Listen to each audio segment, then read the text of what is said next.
أعوذ بالله من الشيطان الرجيم اهدنا الصراط المستقيم صراط الذين أنعمت عليهم غير المغضوب عليهم ولا الضالين. Tunjukkanlah kami jalan yang betul, jalan orang-orang yang telah Engkau beri nikmat ke atas mereka, bukannya jalan orang-orang yang dimurkai ke atas mereka, dan bukannya jalan orang-orang yang sesat.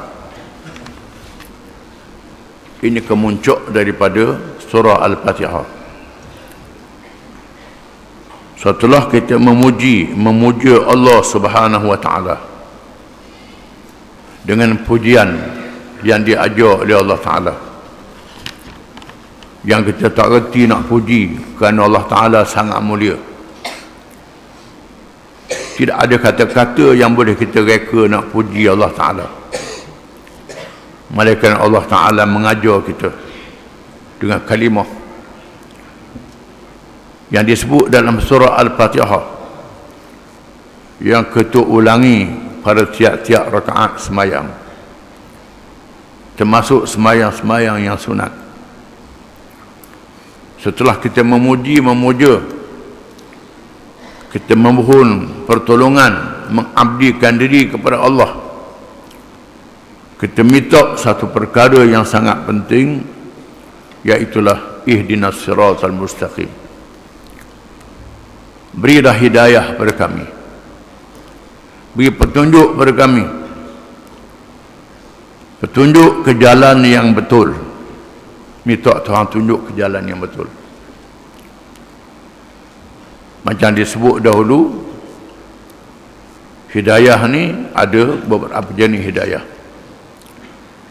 Yang pertama hidayah fitrah ataupun hidayah gharizah, al-ilhamul fitri, al-gharizah at-tabi'iyah, sifat semula jadi yang dicipta oleh Allah Ta'ala kepada makhluk-makhluknya. Hidayah ini ada pada semua makhluk, di antaranya bernafas. Binatang yang jenis ada nyawa bernafas. Kita bernafas, ikan bernafas, binatang pun bernafas, babi pun bernafas belaka. Hidup di tempat dan kawasan masing-masing. Ikan laut kawasan air masing, ikan air tawar kawasan air tawar. Ada jenis hidup di atas darat, dalam air, boleh darat dalam air. Pohon kayu, pohon yang tumbuh dalam paya, tumbuh di bukit, tumbuh kawasan air masing. Itu adalah hidayah fitrah, hidayah semula jadi. Malaikat alaihimussalam la ya'suna Allah ma amarahum wa yaf'aluna ma yu'marun. Malaikat tak sekali-kali durhaka kerana Allah, buat apa yang Tuhan suruh. Itu fitrah pada malaikat. Malaikat tak ada nafsu. Bukan macam manusia ada nafsu, tengok orang puang, tengok orang lelaki. Malaikat dok lelaki tak puang. Kita manusia ada nafsu, ada nafsu. Lelaki nak perempuan, perempuan nak lelaki, lelaki hak jantan nak betina, betina nak hak jantan. Ini ialah fitrah ghariziyah, sifat semula jadi yang ada pada makhluk-makhluknya. Hidayah gharizah ataupun fitrah, ilham fitri, gharizah tabi'iyah. Yang kedua hidayatul hawas, iaitulah petunjuk melalui panca indera. Nampak dengan mata, cium dengan hidung, dengar dengan telinga. Hidayah ni ada pada manusia, ada pada binatang, ada belaka. Manusia pun ada, binatang pun ada, budak-budak kecil pun ada. Sakit berasa sakit, ada pada semua. Yang ketiga hidayatul aqal, hidayah mengikut akal fikiran. Ini manusia ada, binatang tak tahu. Binatang dia tahu tapi akal tak tahu. akal lalu. Oleh kerana itulah nampak tanaman hijau dalam pagar lapak ke tak ke, hak orang hak siapa dia tak tanya.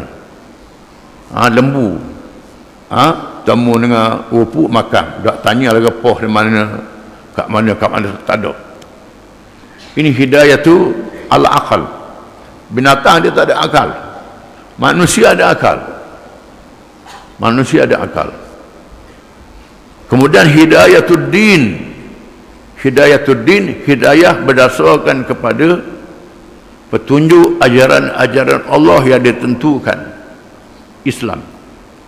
Hidayah ini memerlukan kepada akal, ilmu dan pertolongan Allah Subhanahu wa taala. Maka kita disuruh berdoa pada tiap-tiap rakaat. Ihdinas siratal mustaqim, wahai Tuhan, tunjukkanlah kami jalan yang betul. Hidayatul-din.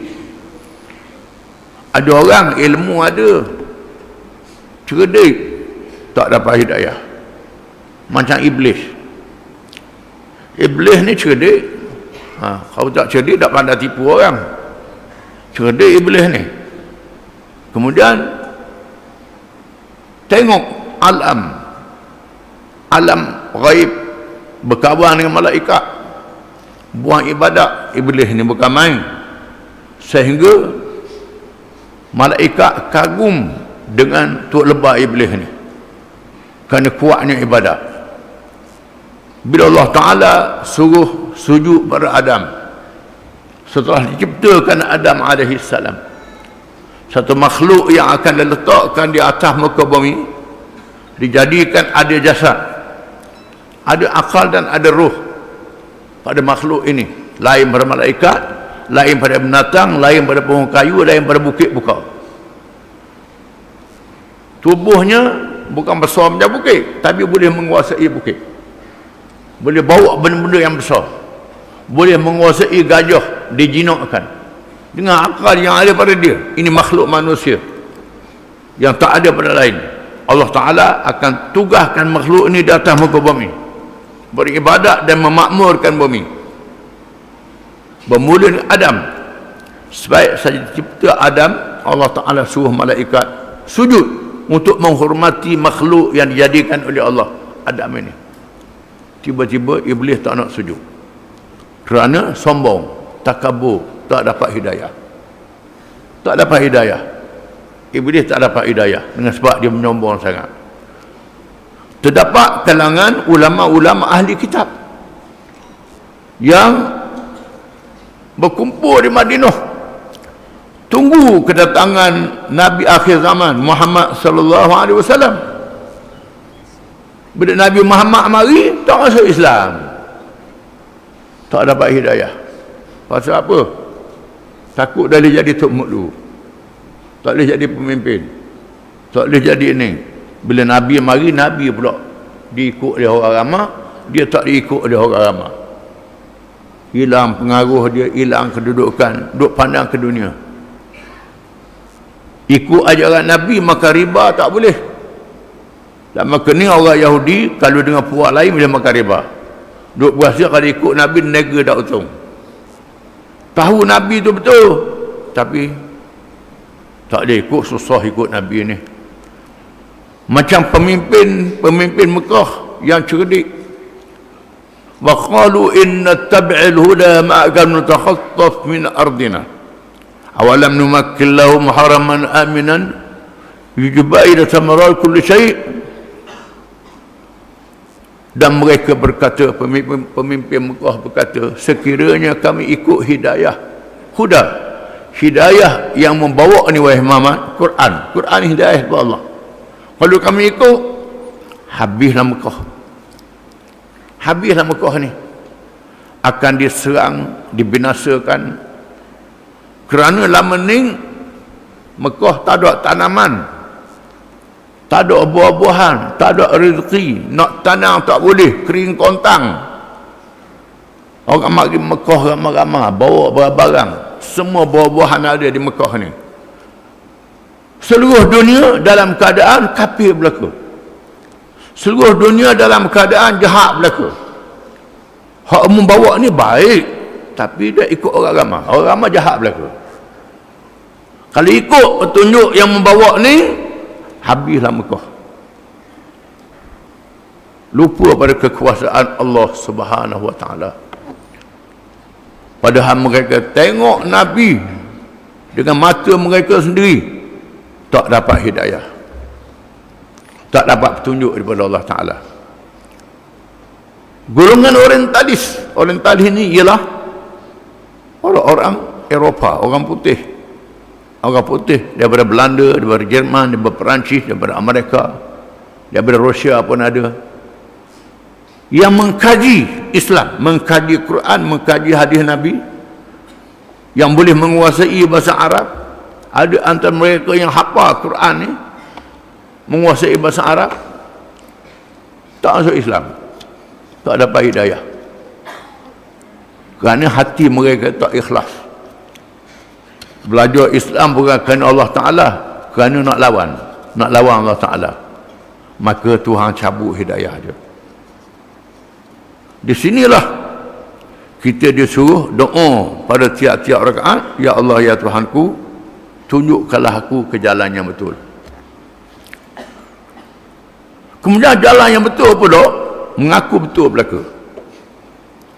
Tak ada atas dunia orang kata dia tak betul. Yahudi kata Yahudi betul, Kristian kata Kristian betul, Hindu kata Hindu betul, Buddha kata Buddha betul, hak tak ada agama kata ada agama betul, Komunis hak tak percaya Tuhan kata dia betul, hak perokok terang-terang merokok tu kata dia betul juga. Tak ada hak kata dia tak betul. Adakah betul belaka? Tidak, yang betul satu saja. Yang betul satu saja. Yang betul ialah yang dinyatakan oleh Allah itu betul. Satu je. Ada orang kata supaya belaka, ni orang tak erti. Supaya ikut anda lah mana pun. Ni orang tolong tak erti ni. Banyak orang bercakap itu, supaya mana-mana pun. Tidak. Tak supaya. Kayu batak kayu kita temu tengah jalan tu tak supaya. Kayu ni hak orang ke tak? Kalau hak orang tak boleh. Kalau bukan hak orang, ada apa dah? Ada halal, ada haram, ada boleh, ada tak boleh. Semua perkara. Jangan kata supaya. Kena faham, kena erti. Ini doa supaya belaka. Ini tak kerti doa lalu. Di sinilah ihdinas siratal mustaqim. Tunjukkan kami jalan yang betul. Yang betul ialah mengikut Allah Ta'ala dan mengikut Nabi Muhammad sallallahu alaihi wasallam, manusia dipilih oleh Allah Ta'ala. Ulama mengatakan yang betul ialah Al-Quranul Karim. Al-Quranul Karim itu makna as-siratal mustaqim. Al-Quranul Karim kata ulama. Ada ulama kata Al-Islam, Al-Haq itu makna yang betul. Supaya je sebutannya lain-lain. Itu khilaf dari segi sebutan saja. Iaitulah petunjuk yang ada dalam Quran yang diwahyikan kepada Nabi Muhammad sallallahu alaihi wasallam. Allah Taala nak buktikan Quran daripada Allah, sehingga Allah Taala jadikan Nabi tak tahu membaca, tak tahu menulis, supaya jangan ada orang kata Nabi Muhammad reka buat sendiri Quran. Tidak. Allah Ta'ala pilih Nabi di tengah kota Mekah, kota yang jauh daripada segala tamadun dunia. Negeri yang bertamadun, yang maju ialah Parsi, Rom, China, India, Mesir. Ini negeri-negeri yang bertamadun, yang maju. Mekah ni di tengah padang pasir, tak ada sekolah, tak ada tempat belajar di situ. Tempat belajar tak ada. Tengah, jauh daripada manusia. Tengok dalam peta dunia, jauh daripada manusia di situ. Tiba-tiba dapat ilmu daripada Allah Ta'ala, Al-Quranul Karim. Yang betul ialah Al-Quranul Karim, ajaran Allah Subhanahu wa Ta'ala. Maka kita disuruh berdoa, ihdinas siratal mustaqim. Mengikut satu riwayat dalam satu hadis, Satu hari Nabi bersama dengan sahabat-sahabat dia, Nabi ambil sebatang kayu ataupun tongkat, toreh atas tanah, toreh yang betul. Kemudian Nabi buat cabang dia, kanan, banyak cabang. Nabi sebut firman Allah Ta'ala, wa anna hadha sirati mustaqiman fattabi'uhu wa la tattabi'u subula fatafarraqu an sabilihi. Sesungguhnya inilah jalanku, jalan yang betul. Jangan ikut jalan-jalan yang lain, nanti kamu bercerai-berai. Jalan yang betul ni saja, tak ada. Hak cabang-cabang ni semua tak betul.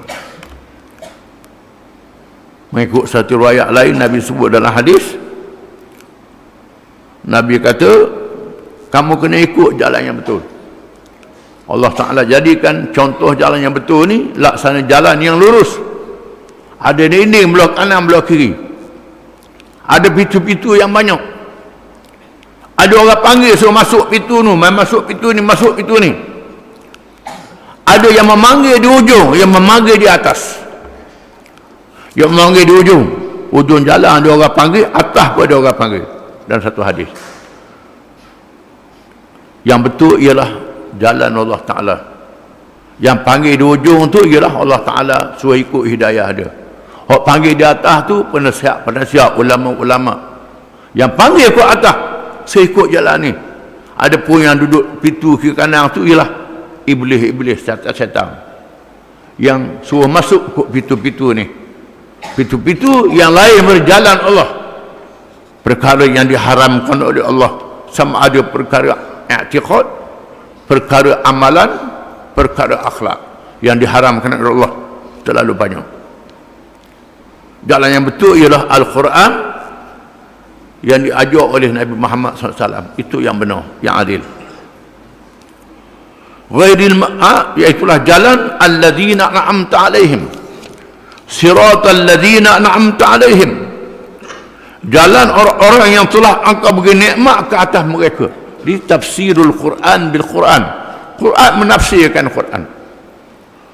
Di sana ada ayat Quran yang ditafsirkan oleh Allah Ta'ala dalam Quran juga. Di sana ada ayat Quran yang ditafsirkan oleh hadis-hadis Nabi SAW. Macam aqimus salah, dirikan semayang, Nabi tunjuk cara semayang, Nabi menafsirkan. Ada ulama-ulama tabi'in, ulama sahabat, ulama tabi'in yang menafsirkan ayat-ayat Quran. Di sana ada ayat Quran yang ditafsirkan oleh Quran sendiri, iaitu ihdinas siratal mustaqim, tunjukkanlah kami jalan yang betul. Tafsirnya siratal ladzina an'amta alaihim, jalan orang-orang yang telah engkau beri nikmat ke atas mereka itu. Ditafsirkan dalam surah yang lain, ulaikal ladzina an'amallahu alaihim minan nabiyyin was-siddiqin wasyuhada'i was-salihin.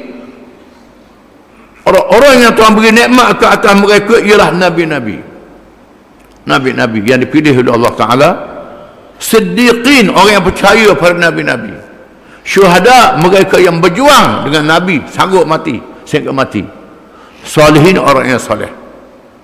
Ghairil maghdubi alaihim, bukannya jalan orang yang dimerkai ke atas mereka. Al-maghdubi alaihim ialah orang-orang Yahudi. Yahudi yang tahu benda yang betul, tak ikut benda yang betul, tak beramal dengan perkara yang betul. Itu orang Yahudi. Ghadiballahu alaihim, kaum yang Tuhan murka ke atas mereka. Allah Ta'ala sangat murka kepada orang-orang Yahudi, kerana mereka Yahudi ni bukan main. Kalau makan babi tak makan, kena sembelih. Kita boleh makan sembelih orang Yahudi. Wa ta'amuhum hillul lakum, Tuhan kata, ini disebut dalam Al-Quran. Makanan-makanan ahli kitab halal pada kamu. Sebab begitu benar. Allah Ta'ala nak tunjuk ke orang Yahudinya bagaimana orang Islam menerima syariat Nabi Musa AS. Sehingga sampai hari ini kalau orang Yahudi sembelih, kita boleh makan sembelih orang Yahudi. Sebab begitu. Kita duduk Malaysia ni tak terasa. Kalau duduk di Amerika, duduk di England, duduk negeri Eropah tu, kita akan bertemu kedai-kedai orang Yahudi yang jual daging. Orang Yahudi cermat, babi tak makan, kena sembelih pula.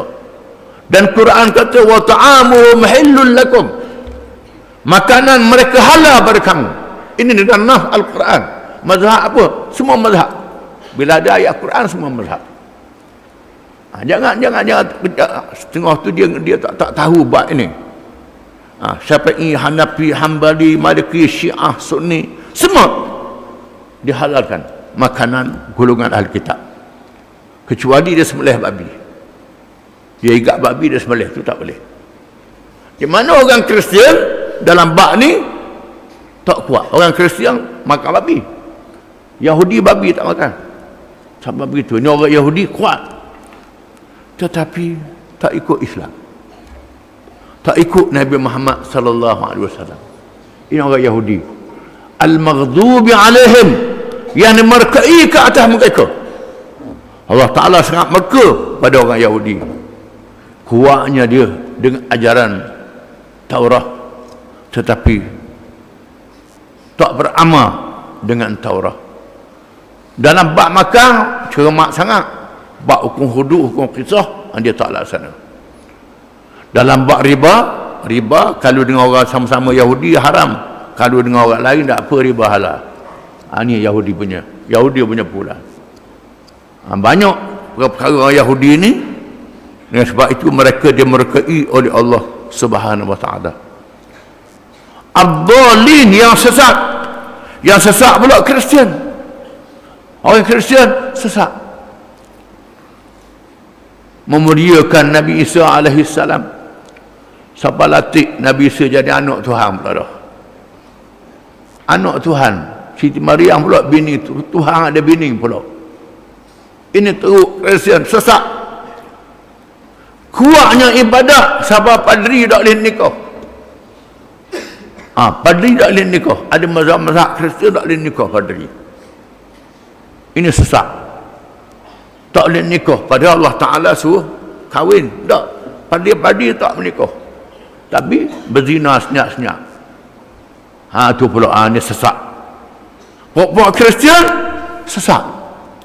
Ya Allah, ya Tuhanku, minta engkau tunjukkan aku jalan yang betul, jalan orang-orang yang telah engkau beri nikmat ke atas mereka, iaitulah nabi-nabi, siddiqin, syuhada dan orang yang soleh. Ghairil maghdubi alaihim, bukannya jalan orang yang dimerkai ke atas mereka, iaitulah orang-orang Yahudi yang tahu perkara yang benar, tak ikut perkara yang benar.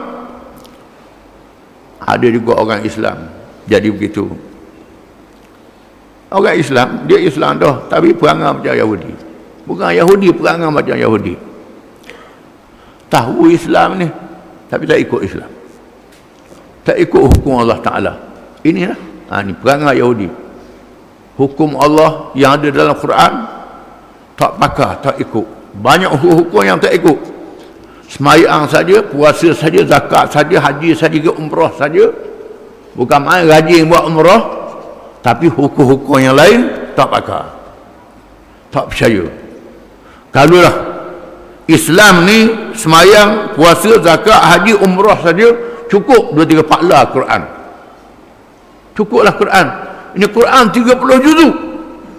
30 juzuk Al-Quran penuh dengan petunjuk-petunjuk dalam seluruh kehidupan manusia. Semua ada dalam Quran, tetapi tak pakar Quran. Pakar sebahagian, tolak sebahagian. Ini perangai Yahudi. Ini al-maghdubi alaihim. Walaupun kita ni bukan Yahudi, tapi ikut perangai Yahudi. Qawlul ladzina yaktubuna al-kitaba bi'aydihim thumma yaquluna hadha min 'indillah liyashtaru bi thamanan qalila fawilul lahum mimma katabat aydihim wa wailul lahum mimma yaksibun.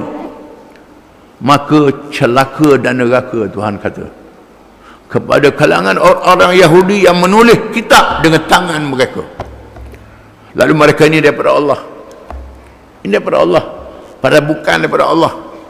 Neraka dengan sebab mereka tulis, dengan sebab mereka kata ini hukum Allah, bukan merupakan hukum Allah.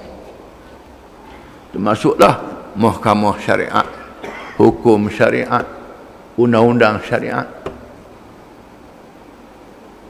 Undang-undang syariat, orang berzina berapa ratus riak kena hukum. Undang-undang mahkamah syariat, atas nama syariat. Buat mahkamah syariat, namanya Islam, tapi bukan hukum Islam. Seorang kata orang Yahudi celaka yang menulis kitab dengan tangan mereka, mengatakan ini daripada Allah, padahal bukan daripada Allah. Ni dia al-maghdubi alaihim. Jangan kena atas kita ni, kena atas kita. Dia singgah hikmat mengapa tiap-tiap rakaat kita kena minta Tuhan tunjuk ihdinas siratal mustaqim ghairil maghdubi alaihim. Kadang-kadang penyakit orang Yahudi ada pada kita, perangai Yahudi ada pada kita. Waladhdallin, yang sesat tak tahu apa, ngaji tidak, dengar tidak, pakai buat ikut suka je. Ini ad-dallin, yang sesat, termasuk kalangan yang sesat. Lama jumpa orang cakap pelik, dengar orang cakap pelik, tinggi ilmu dia ni, tinggi ilmu ni. Akhirnya pakai semayang, pakai duduk saja, pakai niat semayang batin, semua batin mereka, kerana tinggi doa selalu. Ini ad-dallin, termasuk kalangan yang sesat, yang tak berilmu.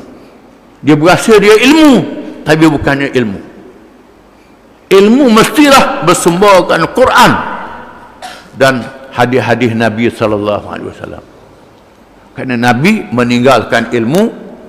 Nabi sebut dalam hadis yang banyak, antaranya man sahala tariqan ila al-ilmi sahalallahu lahu tariqan ila al-jannah wa innal malaikata la tad'u ajnihataha bil ilmi ridan bima yasna wa innal 'alima liyastaghfiru man fis samai wal ard wa fadlul 'alimi 'ala al-'abidi kafadlil khamri 'ala sa'iril kawakib. Innamal ulama warasatul anbiya ma warasu dinaran wala dirhaman wa innama warasu ilman. Barang siapa yang memudahkan jalan untuk menuntut ilmu, Allah Ta'ala mudah pada dia jalan untuk ke syurga. Sesungguhnya malaikat merendahkan sayap mereka kepada mereka yang menuntut ilmu. Sesungguhnya kelebihan orang yang alim, yang ada ilmu, dengan orang yang abid, yang buat ibadat saja, laksana kelebihan bulan di tengah bintang-bintang cakrawala di langit. Sesungguhnya mereka yang ada ilmu itu beristirpa kepada oleh malaikat dan makhluk-makhluk yang ada di langit dan di bumi. Ulama adalah waris nabi-nabi. Nabi-nabi tidak meninggalkan emas dan perak, duit emas perak, dinar dan dirham. Nabi-nabi meninggalkan ilmu. Maka barang siapa yang mendapat ilmu pesaka nabi-nabi, mendapat bahagian yang sangat besar, bahagian yang bernilai harganya. Di sini Allah Ta'ala meninggalkan pesaka nabi-nabi dalam kitab Allah yang diwarisi oleh ulama-ulama secara riwayat. Riwayah ialah secara turun-temurun, ulama-ulama yang mewarisi ilmu sehingga sampai zaman Nabi satu-satu, dan dirayah, iaitu secara memahami dengan cara yang mendalam secara ilmu, bukan pakai bahan gambar begitu, tidak. Ini kita kena ingat. Dan sebab itu jangan jadi ad-dallin, mereka yang sesat, yang ikut agama dengan tidak ada ilmu, pakai ikut suka je, tidak boleh. Ilmu ni bukan pakai ambil tengah jalan, mesti dia ambil dengan penuh amanah. Salah satu sifat Nabi ialah amanah. Amanah ni adalah menjaga ajaran Allah dengan cara yang sungguh-sungguh, cara yang amanah. Tak boleh bohong, tak boleh nipu, tak boleh kacik walaupun sedikit pun. Dengan penuh amanah. Itu ilmu, supaya manusia tak jadi sesat. Dan Allah Ta'ala memelihara Islam sehingga hari kiamat. Sehingga hari kiamat Islam dipelihara oleh Allah Ta'ala. Kecuali bila nak kiamat, maka Islam dibuang, tak ada lagi. Orang ada ilmu pun tak ada, habis tak ada, semua jahil berlaku, manusia jadi binatang, maka berlakulah kiamat. Kemudian bila Fatihah kita disunatkan amin. Bila tu imam kata amin, makmum kata amin. Walaupun tengah baca hak lain pun, masa makmum kata, imam kata amin, kena kata amin sama. Kerana apa? Kerana malaikat kata amin. Bila imam kata amin, malaikat kata amin. Apa makna amin? Amin, ya Allah, perkenankanlah, terimakanlah doa ni. Apa yang menariknya, amin ni orang Yahudi pun kata juga, Kristian pun kata juga. Kalau kita buka TV luar negeri, hari Christmas tu saya tengok bagaimana padri-padri baca, pengikut kata amin, amin, amin, amin, amin juga.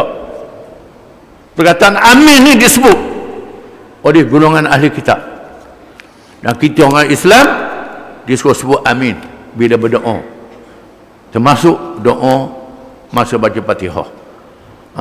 Sehingga imam kata amin, kita yang tak baca Fatihah dengar imam kata amin, ikut. Kerana masa itu malaikat kata amin, supaya amin kita sama dengan amin malaikat di langit. Wallahu a'lam.